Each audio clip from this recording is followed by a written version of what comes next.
What I would say to baby boomers, and what I say to baby boomers basically every day, is that you may be in better shape than you realize, and it's actually okay to start spending some of your retirement savings earlier in retirement. Now, this doesn't apply to everyone, and trust me, I want them to be responsible. We don't want to mortgage your future. But in its simplest terms, what I'm saying to baby boomers is once you retire, as soon as you retire, you need to start spending some of your retirement money. That's what you've saved it for. And really, at the end of the day, what I'm telling them to do is to spend the money that the money is making. What I'm suggesting is by no means outrageous.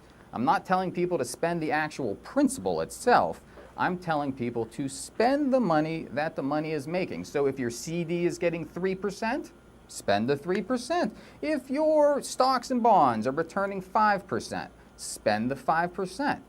Because the fact is, believe it or not, all of the data, all the government studies point to the same fact, and that fact is people are dying with more money than they've ever had before in their lives.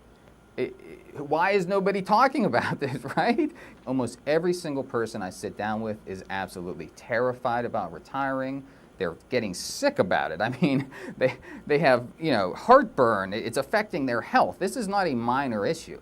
When I look across the city, I look in all these condos and apartment buildings and houses, and I think to myself, I go, in that building right there, there's probably 7 mothers who are not visiting their grandchildren because they don't think they can afford it, even though they can.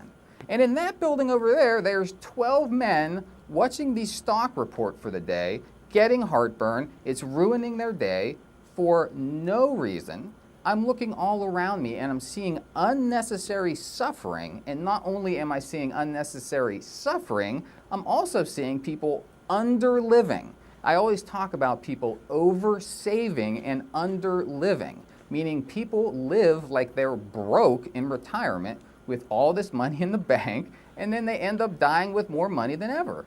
Really, at the end of the day, this is great news. This is fun. The whole point of the book is to stop worrying as much and start having some more fun.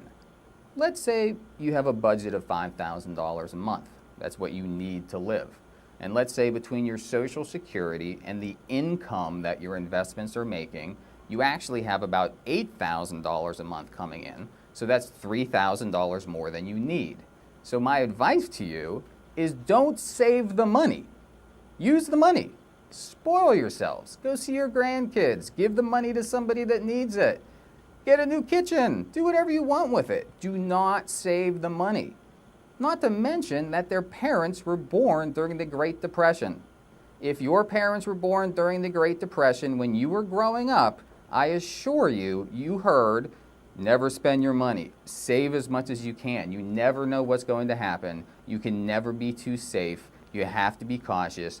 Don't spend the money. It's a Depression-era mentality that baby boomers have learned from their parents, and it, quite frankly, is sabotaging the retired lives of a lot of people.